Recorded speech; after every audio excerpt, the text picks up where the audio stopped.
Bonjour la jeunesse, ça va bien? Je m'appelle Laurent, je fais un petit reportage et vous tombez nickel. Parce que c'est vrai, on ne demande jamais aux jeunes ce qu'ils pensent. Aujourd'hui on parle de tout, on parle de plein de choses, mais il y a une chose dont on ne nous parle jamais. Un jour ou l'autre on va mourir tous, et après qu'est-ce qui va se passer? Est-ce que vous y avez déjà pensé? Par rapport à la pollution? On va mourir. Oui, dans tous les cas, la vieillesse... De toute façon on va mourir, même si je vous souhaite de vivre jusqu'à 120 ans en très très bonne santé. Oh, ça c'est à voir. Je peux pas vous garantir 5 minutes. Ah non. On ne sait pas quand on part. Alors après, à votre avis, qu'est-ce qui se passe? Je sais pas... Vous avez une religion, une croyance, non, quelque moi, chose? je crois en rien. Croyez en rien. Et vous? Bon, une fois qu'on est mort, on va être jugé. Et on va être jugé par rapport au bien ou au mal qu'on a fait. Ça, je crois pas vraiment. Et comment vous savez? Mais parce qu'il faut... pour croire un truc, il faut le voir. Ça dépend. Ah non. Regardez, on parle. Ouais. La voix, elle passe, mais on la voit pas, elle existe. Oui, parce que on entend. Ah, regardez, quand vous appelez quelqu'un, les ondes, elles partent, on les voit pas, mais elles existent. Il y a plein de choses qu'on voit pas qui existent. Vous voyez, donc c'est pas une bonne excuse. C'est vrai. Non, mais c'est pas vrai ce que je dis, il y a plein de choses qu'on voit pas. Il y a tout un monde spirituel qu'on voit pas, mais qui existe. On le sait, c'est pas un problème. Le problème qu'il y a, c'est qu'on mélange religion avec Dieu. Et nous, on est dégoûtés de la religion. On n'en veut pas de la religion. Mais que Dieu existe, c'est obligé, puisqu'il y a une création. Il y a forcément une intelligence derrière tout ça. Ouais, mais bon. Obligé. Maintenant, c'est toujours le truc, il ne faut pas mélanger les deux. Si on mélange, ça ne va pas. Mais si on ne mélange pas, c'est obligé qu'il y ait un créateur, puisqu'il y a une création. Imaginez, regardez votre téléphone, faites voir. Ne vous inquiétez pas, je ne cours pas vite. Disons, vous courez plus vite que moi. Oui. Vous voyez le téléphone? Ouais. Imaginez, je vous dise, vous voyez ce téléphone? En fait, il s'est fait tout seul. Au cours des années, la ferraille, elle s'est mise ensemble. Puisqu'il y a un téléphone, il y a forcément quelqu'un qui l'a pensé, qui l'a mis au point, une intelligence derrière. Ouais. Ben, vous regardez la complexité de l'univers. Attendez, ça tourne comme une horloge, hein, les planètes, le soleil, tout. Et d'ailleurs, comme on ne respecte pas, il y a tout qui se casse. C'est la preuve même qu'il faut faire attention. Donc, puisqu'il y a une création, il y a forcément un créateur. Et ce créateur, il a fait des lois. La loi de la pesanteur, elle existe. Ouais. Mais on ne l'a pas inventée, on l'a découverte. La loi de l'aérodynamique, elle existe aussi. Mais on ne l'a pas inventée, on l'a découverte. Eh bien, il y a aussi une loi morale. Et cette loi morale, c'est les 10 commandements. Vous connaissez les 10 commandements? Ah, j'en ai entendu parler, mais... Alors, attention, hein, je ne vous juge pas parce que moi, j'ai lamentablement échoué au test. Que ce soit clair. Ouais. Quand on est mort, on va être jugé par rapport à cette loi-là. Donc, est-ce que vous avez déjà menti? Bah oui. Comment on appelle quelqu'un qui a menti? Menteur. Eh oui. Mais attention, je ne vous juge pas, j'ai menti aussi. Est-ce que vous avez déjà pris quelque chose qui n'est pas à vous? Oui. Comment on appelle quelqu'un qui prend quelque chose qui n'est pas à lui? Est-ce que vous avez déjà regardé une femme dans la rue pour la convoiter? Oh putain, oh, bah, pas qu'une fois, ouais. Bah, ouais. Vous allez dire heureusement. Pas dans mes souvenirs. Mais vous savez pourquoi elle est belle cette loi? Justement, parce qu'elle ferme la bouche à tout le monde, et en particulier aux religieux qui se croient mieux que nous. Et c'est pour ça que je ne peux pas vous juger, moi. Parce que je ne suis pas mieux que vous. J'ai fait pareil. Je ne suis pas pire non plus, hein. Non, mais on ne peut pas se juger les uns les autres. Et en particulier les religieux. Ils ne peuvent pas nous dire hey, « toi, t'es pas bien, moi je suis mieux que toi parce que je suis religieux ». Quelle que soit la religion. Parce qu'ils ont menti aussi, ils ont volé, ils ont regardé des femmes, c'est normal. Donc on a tous cassé la loi. Et comme on a cassé la loi, si on est jugé par cette loi-là, on va être déclaré coupable ou innocent? On va être déclaré coupable. Et si on est déclaré coupable, on va au paradis ou en enfer? On a bien en enfer. Eh oui. Moi, je veux pas.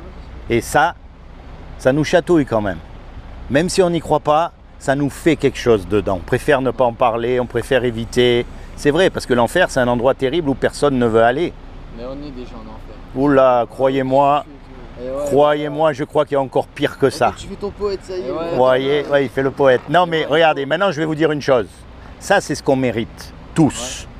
Parce qu'il n'y en a aucun qui avons suivi les lois de Dieu. Et c'est pour ça qu'on est séparés de Dieu. Parce qu'on ne respecte pas ses lois, c'est aussi simple que ça. Maintenant, lui, comme c'est lui qui nous a créés, eh bien il nous aime.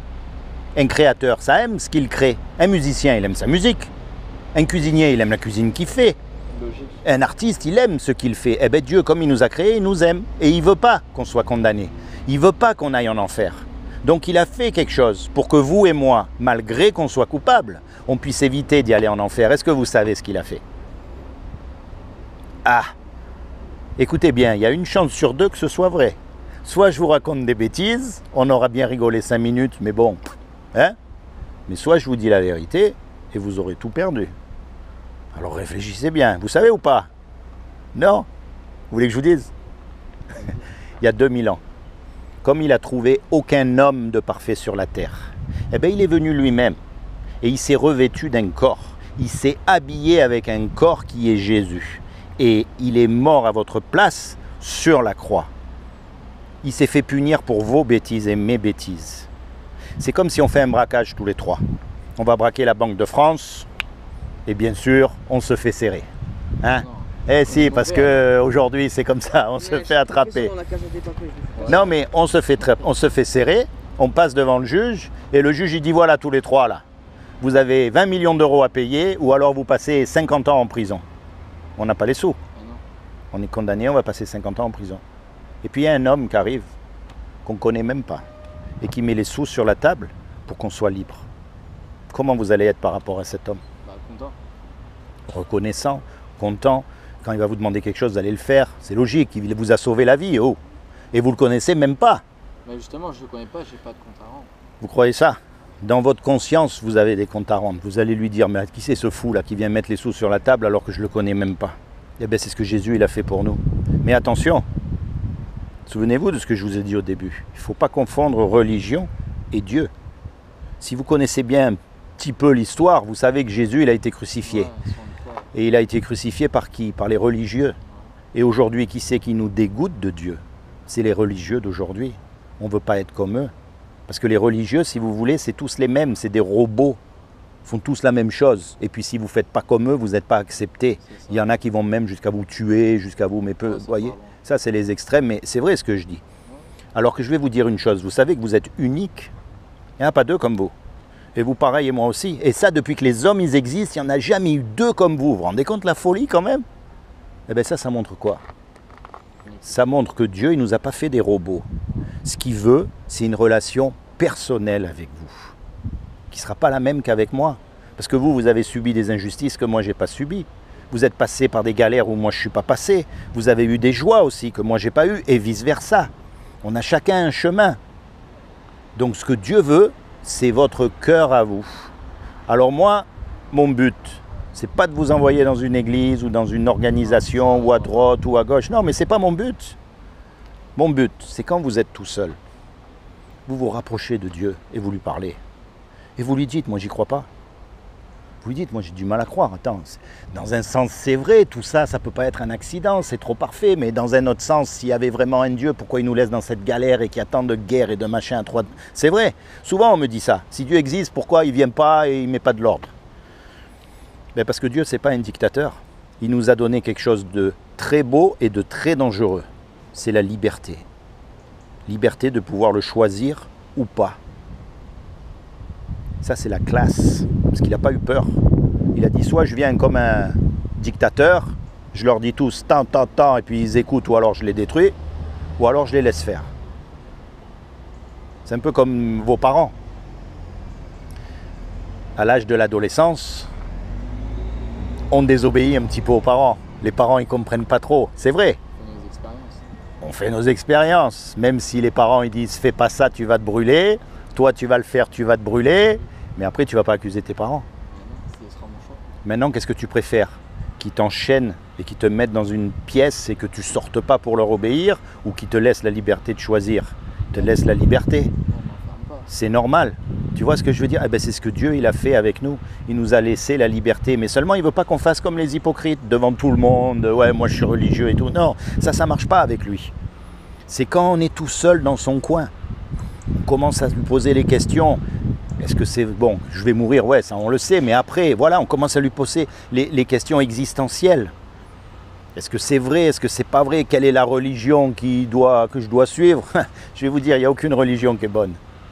C'est une relation personnelle. D'accord?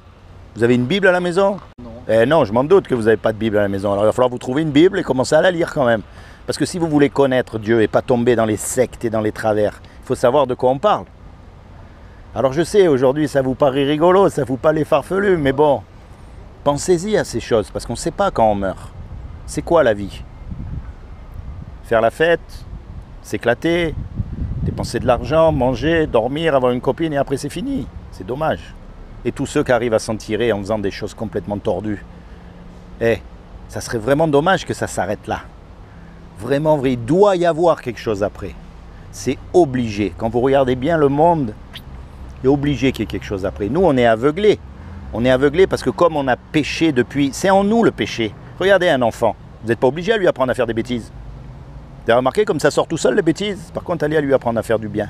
Là, c'est plus difficile. Vous voyez, c'est en nous. Et c'est ça qui nous sépare avec Dieu. Alors quand vous acceptez ce que Jésus il a fait pour vous à la croix, c'est-à-dire qu'il s'est sacrifié pour vous, vous l'acceptez comme votre sauveur. C'est-à-dire que le jour du jugement dernier, quand vous serez devant Dieu, et que Satan sera là aussi, parce qu'il existe le diable, il sera là, il dira, il a fait ça, il a fait ça, il a fait ça. Dieu dira, attends, qui c'est son avocat? Jésus, ok, tous ses péchés sont effacés. Ils viennent avec moi. Par contre, si le diable il est là et qu'il vous accuse, et que Dieu il dit, ok, qui c'est son avocat? Ah, ils en ont pas. Dans le lac de feu. C'est comme ça que ça va se passer. Donc réfléchissez bien. Ne prenez pas pour argent comptant ce que je vous dis. Quand vous êtes tout seul, commencez à penser à ces choses. D'accord? C'est comment votre prénom? Florent. Florent, et toi? Enzo. Seigneur Jésus, je te demande vraiment que tu te révèles dans le cœur de Enzo et de Florent en tant que leur sauveur et leur Seigneur, afin qu'ils soient sauvés, eux et toute leur famille. Et en remerciement, pour vous dédommager, je vais vous faire cadeau d'1 million d'euros chacun. C'est les nouveaux billets, ils viennent de sortir, c'est en avant-première, d'accord? Il y a juste un résumé de ce que je vous ai dit derrière. Mais bon, pensez à ces choses les gars, parce qu'on n'a qu'une vie et on ne sait pas quand on part. D'accord? Soyez bénis, merci de m'avoir écouté. Bonne journée.